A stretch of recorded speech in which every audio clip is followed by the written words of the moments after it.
자유한국당 원내대표 나경원입니다. 국민 여러분, 저는 오늘 이 자리에서 국민 여러분께 깊은 사과의 말씀을 드리고자 합니다. 사상 최악의 미세먼지로 숨조차 마음껏 쉬지 못하는 국민 여러분, 우리 아이들이 미세먼지로 건강이 나빠지지 않을까 미안하고 안쓰러워하시는 국민 여러분, 죄송합니다.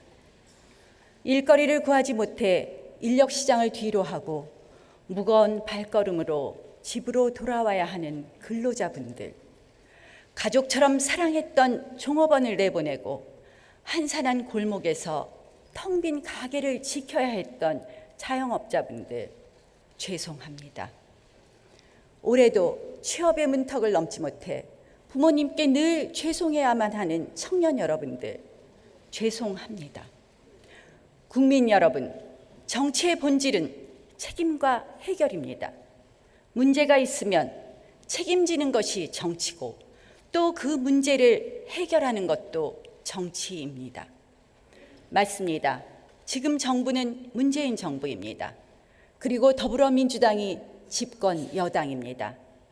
하지만 그 흔한 유감 표명도 찾아보기 힘든 오만과 무능과 남 탓으로 점철된 문재인 정부이기에 제1야당의 원내대표로서 또 대한민국의 국회의원으로서 제가 국민 여러분께 다시 대신 사과드리겠습니다.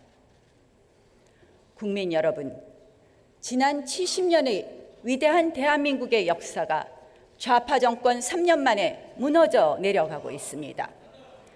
자유한국당보다 더 잘할 것이라는 말로 시작했지만 언제부터인가 모든 책임을 자유한국당에 전가하고 이제는 자유한국당도 그랬다며 두루뭉술 넘어가려 합니다.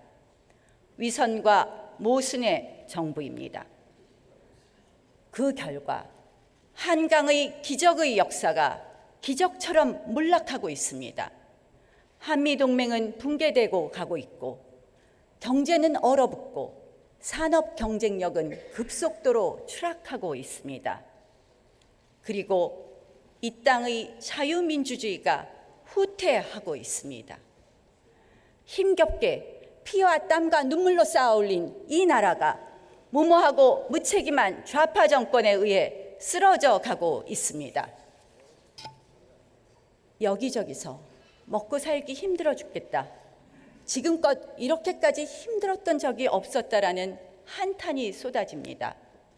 성장 동력은 꺼졌고 힘든 사람들은 더 힘들어졌습니다. 일을 하고 싶어도 일자리가 없습니다. 이것이 문재인 정부가 내건 정의롭고 공정한 경제입니까? 소득주도 성장의 실패는 자명합니다. 시장 질서에 정면으로 반하는 정부의 인위적인 개입과 재분배 정책이 고용 쇼크, 분배 쇼크, 소득 쇼크로 이어져 왔습니다. 최저임금 실패의 이유는 간단합니다. 그만큼 임금을 줄 수 있는 소상공인이 많지 않습니다. 그렇다면 결론은 해고, 실업, 그리고 소득 상실입니다. 지난해 4분기 하위 20%인 1분위 근로소득이 36.8%나 떨어졌다고 합니다. 최고의 복지인 일자리가 증발하는데 어떻게 국민들이 더 잘 살 수 있겠습니까? 지난해 초 연말이면 경제가 나아질 것이라는 게 바로 이 정부의 설명이었습니다. 결과는 어떻습니까? 최근 글로벌 신용평가회사 무디스가 2019년도 한국 경제 성장률을 2.1%로 대폭 낮췄습니다. OECD 역시 경제 성장률 전망치를 하향 조정했습니다. 지난 20세기 실패한 사회주의 정책이 오늘날 대한민국에서 부활하고 있습니다. 베네수엘라의 현실을 두 눈으로 보고도 그 길을 쫓아가고 있습니다. 시장은 불공정하고 정부는 정의롭다는 망상에 빠진 이 좌파 정권이 한국 경제를 벼랑 끝으로 내몰고 있습니다. 세금은 국민 호주머니에서 나오는 국민의 땀과 노력의 결정체입니다.